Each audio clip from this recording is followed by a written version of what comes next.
స్తోత్రమైన ప్రభు యేసయ్య. మరి తండ్రి ప్రభు మీరు ఇచ్చిన కృపను బట్టే ప్రభు ఇంతవరకు ప్రభు పాటలు నేను గణపరిచే ప్రభు తండ్రి ఈ మాటలు ప్రభు అని చెప్పుచుండగా ప్రభు యేసయ్య.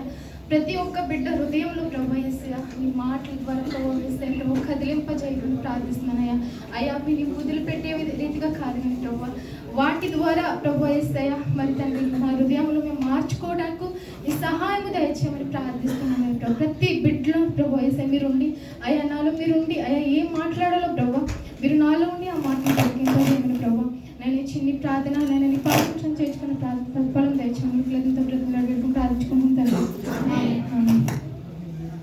ముందుగా మరి ఇక్కడ చూసుకున్నట్లయితే మరి క్రిస్మస్ అనగా క్రిస్మస్ అనగా ఏంటంటే దేవుణ్ణి ఆరాధించడం. అందరికీ తెలుసు కదా, క్రిస్మస్ అనగా దేవుణ్ణి ఆరాధించడం. దేవుణ్ణి ఆరాధించడం అనగా మన జీవితాల్లో మనము దేవుని యందు ఎట్రీతిగా ఆరాధిస్తున్నాం. మన యవ్వన జీవితంలో క్రిస్మస్ అనగా యవ్వనస్తులనే కాదు, ఇక్కడున్న మనమందరం కూడా మన హృదయాల్లో మరి ఈ యొక్క మరి మరియమ్మ గారు మరి అట్రీతిగాని యోసేపు గారు ఎలిజబెత్ గారు వీళ్ళ ముగ్గురు గురించి నేను చెప్పాలని ఆశపడుచున్నాను. ఒకసారి లూకా 1వ అధ్యాయం 38 ఒక్కసారి చదవనమ్మా. అందుకు మరియా ఇదిగో ప్రభువు దాసురాలను నీ మాట చెప్పున నాకు జరుగును గాక అనెను. అంతటా దూత ఆమె యొద్ద నుండి వెళ్ళెను. ఆ దినములందు మరియా లేచి యూదా ప్రదేశంలోని కొండ సీమలోనున్న ఒక ఊరికి త్వరగా వెళ్ళి జకర్యా ఇంటిలో ప్రవేశించి ఎలిజబెతునకు వందనము చేసింది. ఎలిజబెత్ మరియా యొక్క వందనము వినగానే ఆమె గర్భంలో శిశువులు గంతులు వేసెను. అంతటా ఎలిజబెత్ పరిశుద్ధాత్మతో నిండుకొనినదై దగ్గరగా ఇట్లనెను, స్త్రీలలో నీవు ఆశీర్వదించబడిన దానవు, నీ గర్భఫలమును ఆశీర్వదించబడును. నా ప్రభువు తల్లి నా యొద్దకు వచ్చుట నాకు ఇలాగ ప్రాప్తించింది. ఇక్కడ చూసినట్లయితే ఏమంటున్నారండి, ఇక్కడ ఎలిజబెత్ గారు స్త్రీలలో నీవు ఆశీర్వదింపబడిన దానవు, నీ గర్భమును ఆశీర్వదింపబడును. నా ప్రభువు తల్లి నా ఎదుకు వచ్చును, నాకు ఇలాగ ప్రాప్తించింది. ఎవరు అంటున్నారు? ఎలిజబెత్ గారు మరియమ్మ గారు అంటున్నారు. ఏమని? నీవు నువ్వు ధన్యురాలు అనేసి మరియమ్మ గారితో అంటున్నారు. ఇక్కడ ఎవరు ధన్యురాలు? మరియమ్మ గారు. ఆమె దేవుని యొక్క సన్నిధిలో ఆమె గర్భము ధరించింది అని దూత వచ్చి ఆమెకి చెప్పినప్పుడు ఆమె ఆందోళన పడినప్పుడు, తొందర పడినప్పుడు, ఇదిగో నేను ఈ పురుషుని ఎరగను కదా, నేను ఎలా మరి గర్భము అనేది మరి నాకు వస్తుంది అని దూతతో మరి ఆమె అడిగినప్పుడు దూత ఏమన్నా పరిశుద్ధ ఆత్మతో, దేవుని యొక్క పరిశుద్ధ ఆత్మతో నీకు ఆ యొక్క గర్భం అనేది మరి ధరిస్తావని దూత చెప్పినప్పుడు మరి బిడ్డ ఎంతగానో ఆనందించి ఉన్నదండి. ఎట్రీతిగా అంటే దేవుని సన్నిధిలో మరియమ్మ గారు ఎట్రీతిగా ఉన్నారు. ఒక మన యవ్వనస్తులు అనగా మరి ఆమె ఒక యవ్వనస్తురాలుగా దేవుని యందు భయభక్తులు కలిగి ఉంది.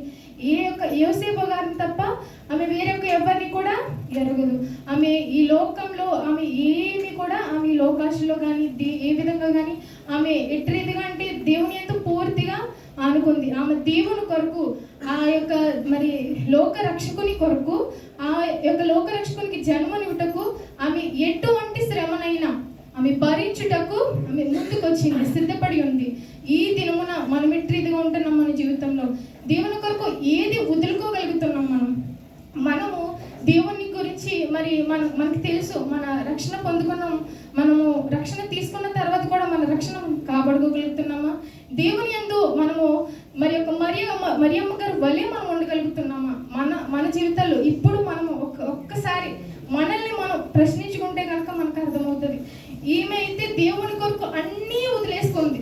దేవుని కొరకు ప్రతిదీ, తన యొక్క యవ్వన ఆశలు, తన యవ్వన కోరికలు ప్రతిదీ వదిలేసుకుంది. ఈ లోకంలో దేని వైపు ఆమె చూడలేదు, పూర్తిగా దేవుని మీద అనుకుంది. అట్రీతిగాని యోసేపు గారు కూడా మత్తయి సువార్త 1వ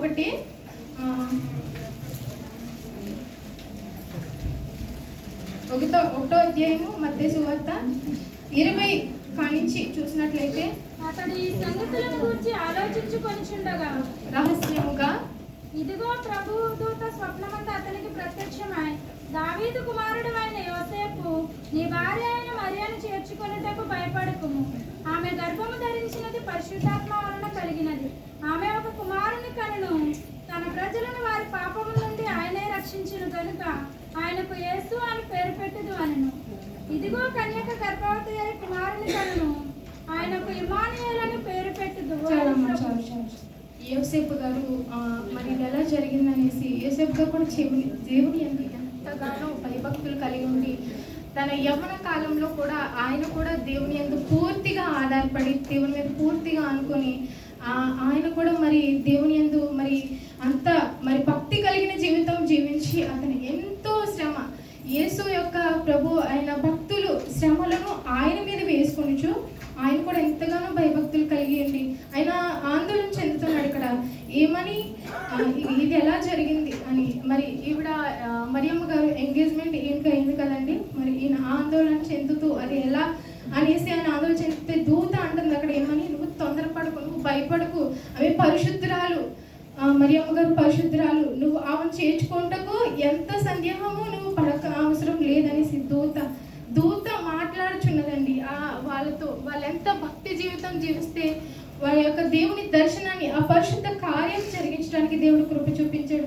అట్టిదిగాని ఎలిజబెత్ గారు కూడా అట్టిదిగానే మరి మరియమ్మ గారు యోసేపు గారు వీళ్ళ ముగ్గురు కూడా తన జీవితాలను దేవుని కొరకు సమర్పించేసుకున్నారండి. మనం ఈ దినమున ఎట్రీదిగా ఉంటున్నాం మన జీవితాల్లో, మనం ఇది చేయకూడదు, నేను ఇది దేవుని గురించి నేను బ్రతకాలని మనం అనుకుంటే సరిపోదు, కానీ దేవుని సన్నిధిలో దేవుడి మీద అనుకుంటే అది మనం చేయగలుగుతాం. ఇది నేను చేయకూడదు దేవా, ఇది నాకు అవ్వదు దేవా, ఇది చేయకూడదు అనుకోనండి మనం కాదు, కానీ దేవుని మీద ఆధారపడాలండి. దేవుని మీద ఎప్పుడైతే ఒక మరియమ్మ గారి వలె యోసేపు గారి వలె ఎలిజబెత్ గారి వలె మనం ఎప్పుడైతే దేవుని మీద ఆధారపడతామో అప్పుడే మనము ఈ యొక్క ధన్యతను పొందుకోగలుగుతాం. కాబట్టి ఈ యొక్క మాటలు దేవుడు దీవించి ఆశీర్వదించును కాక. మంచిది. ఈ సమయంలో ఒక ప్రత్యేకమైన పాట యవనస్తుడు తమ్ముడు హేమంత్ వచ్చి ఒక ప్రత్యేకమైన పాట పాడతాడు. మనందరం కూడా పాట తదుపరి మన సేవకులు మన మధ్యలో ఉన్నారు, వారిని ఆహ్వానించుకుందాం. రండి, త్వరగా రండి.